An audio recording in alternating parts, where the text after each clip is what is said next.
জনগণ 5 বছর ক্ষমতায় থাকতে বলে, এরপর উনি পদত্যাগ করবে সেই কথাটা এনসিপির অনিবন্ধিত দল অনিবন্ধিত দল এনসিপি অনিবন্ধিত দল জামাত তাদের সাথে তখন আলোচনা করলো। তখন জামাত অনিবন্ধিত, তাদের সাথে আলোচনা করলো। তাদের ফেসবুকে বিভিন্ন স্ট্যাটাস দেখলাম, আমি খুঁজতে খুঁজতে যাই, দেখি যে এরা জামাত, এরা এনসিপির লোক। তাদের কাছে বললো যে উনি পদত্যাগ করবে। বিএনপি নির্বাহী কমিটির সদস্য, জেলা বিএনপি সাধারণ সম্পাদক বীর মুক্তিযোদ্ধা শামসুল আলম তালুকদার বসে গেলেন। কেন্দ্র থেকে বললো যে নৌকা ঠেকাও। আজিজ মিয়াকে ঠেকাইতে গিয়ে আমরা ওনার নির্বাচন করলাম, সাত্তার মুফতি এমপি হলো। এরপর আবার 2001 সালে করলাম। আমার ওখানে 96-তে তারা আলাদা নির্বাচন করছে, আমরা ভোট পেয়েছি প্রায় 3 গুণ। এরপর আবার 2008-এ করলাম, এরপর 18-তে করলাম, আমাদের মার্কা নিয়ে করলো। এখন ওনারা যেটা বলতেছে এটা দিব্যি আমার কাছে মনে হচ্ছে যে ক্ষমতায় যাওয়ার জন্য পাগল হয়ে গেছে। আপনার আজকে একটা খুব সুন্দর একটা ছবি দেখলাম যে তারেক রহমানের হাত জাগানো, এটাই প্রমাণ করছে যে উনি আসতেছে, আপনাকে জানাইছে।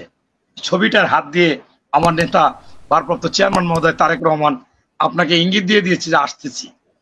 এরপরে আপনি আরেকটা কথা বলেছেন যে জামাত একটু অভিমান করেছে, আসলেই একটু অভিমান করেছে। এখন বিষয়টা হচ্ছে যে বাংলাদেশের জনগণ এই জুলাই আন্দোলনে হকার, এই মনে করেন পাঠাও চালক, ফুটপথের দোকানদার, গৃহিণী এবং অল্প আয়ী লোকজন এই বাংলাদেশে তাদেরকে পাউরুটি কিনে দিয়েছিল, পানি কিনে দিয়েছিল, এটা সেটা দিয়েছিল একটাই কারণ যে তারা বাজার দর নিয়ন্ত্রণ চেয়েছিল, সুশাসন সুনীতি চেয়েছিল, আইন শৃঙ্খলার অবনতি হবে না। মামুন ভাই যেটা বলেছে আসলে সেইটার বাড়ির কাছেও নেই। তারেক রহমান 5ই আগস্ট থেকে বারবার বলে আসছে, আজকেও আমি একটা অনুষ্ঠানে প্রধান অতিথি ছিলাম, সেখানে আমি বলেছি যে ওনার হাতে আছে বহিষ্কার, উনি তো কাউকে গ্রেপ্তার করতে পারবে না, আইনের বিচার করতে পারবে না, এইটা পারবে সরকার, কেন করতেছে না আমি বুঝতেছি না। এটা উনি বারবার আবেদন করা সত্ত্বেও করতেছে না। এখন আমি যেটা বলতে চাচ্ছি, জামাত একটু অভিমান করেছে। আপনারা দেখেছিলেন যে ডক্টর মোহাম্মদ ইউনূস সাহেব একটা সাংবিধানিক পোস্টে বসে একবার বলেছিল যে, প্রথম বলেছে ছাত্ররা তাকে বসিয়েছেন, এটা সম্পূর্ণ ভুল বলেছেন।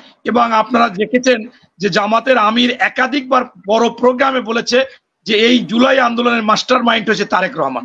তারেক রহমান বা আমরা বিএনপি কখনো এটা বলি না, বলবো না। তারেক রহমানের স্পষ্ট কথা, ওই আন্দোলন ছিল ছাত্র জনতা এবং রাজনৈতিক দল সকলের ঐক্যবদ্ধ, যারা 24 সালে নির্বাচনে গেছে তারা বাদে সবাই। এখন সেইখানে আমরা কিন্তু আমাদের ভারপ্রাপ্ত চেয়ারম্যান মহোদয় তারেক রহমান এরকম উদার মাইন্ডের, কিন্তু সেই জামাত এবং এনসিপি আর কথা এই ইউনূস সাহেব একবার বললেন ওইটা, এরপর বললেন ছাত্রদের দল করতে বলেছি, এরপর বললেন যে জনগণ 5 বছর ক্ষমতায় থাকতে বলে, এরপর উনি পদত্যাগ করবে সেই কথাটা এনসিপির অনিবন্ধিত দল এনসিপি অনিবন্ধিত দল জামাত তাদের সাথে তখন আলোচনা করলো। তখন জামাত অনিবন্ধিত, তাদের সাথে আলোচনা করলো। তাদের ফেসবুকে বিভিন্ন স্ট্যাটাস দেখলাম, আমি খুঁজতে খুঁজতে যাই, দেখি যে এরা জামাত, এরা এনসিপির লোক। তাদের কাছে বললো যে উনি পদত্যাগ করবে, এই কারণে সেই কারণে। এই যে বিষয়গুলো, এগুলো কিভাবে আলোচনা হয়েছে, ওনাদের সাথে কেন আলোচনা হয়েছে?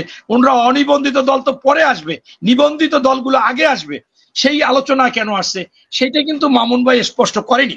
এবং আমি এটা মনে করি যে বাংলাদেশের সর্ববৃহৎ দল হচ্ছে বিএনপি, এবং এই আন্দোলন সংগ্রামে স্পষ্টভাবে বিএনপির ভূমিকা সবচেয়ে বেশি গুম হয়েছে, বেশি খুন হয়েছে, 65 লক্ষ লোকের নামে মামলা হয়েছে। আমাদের যখন সাজা হয়েছে, আমার সন্তান 16 বছর বয়স, কেবল কলেজে ভর্তি হয়েছে, এখন 18তে পড়ছে, মানে 16 শেষ হয়েছে, এর নিয়ে আমি আন্দোলন করেছি। কারণ আমার তো পিঠ দেয়ালে ঠেকে গেছে, আমি ভিতরে থেকে প্রত্যেক দিন আন্দোলন করেছি, আমি সেখানে রাজনৈতিক দলগুলোকে পেয়েছি, দেখেছি।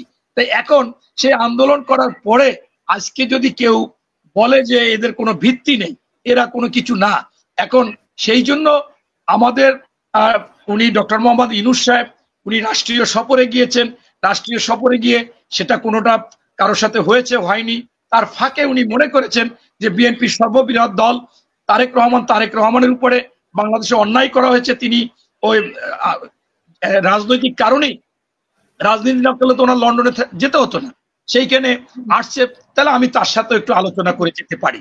এবং পাশাপাশি আমি আরো আপনাদেরকে স্পষ্ট করতে চাই যে জামাত কিন্তু একাধিকবার বলেছে যে ডিসেম্বর জানুয়ারিতে নির্বাচন হওয়াই উচিত, কারণ পরবর্তীতে বৃষ্টি সৃষ্টি হয়ে যাবে, রমজান আসবে।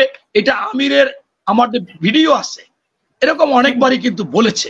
এখন এখন জামাত কি করলো না করলো, এইটা আমাদের জামাত ছিল আগে ভাই, একসাথে আন্দোলন করেছি, বিশেষ করে আমি আমার বাগেরহাট 4 মোরলগঞ্জ শরণখোলায় 91-তে নৌকা ঠেকাও, সেই সময় আমাদের সাব সেক্টর কমান্ডার বীর মুক্তিযোদ্ধা, বিএনপি নির্বাহী কমিটির সদস্য, জেলা বিএনপি সাধারণ সম্পাদক বীর মুক্তিযোদ্ধা শামসুল আলম তালুকদার বসে গেলেন, কেন্দ্র থেকে বললো যে নৌকা ঠেকাও।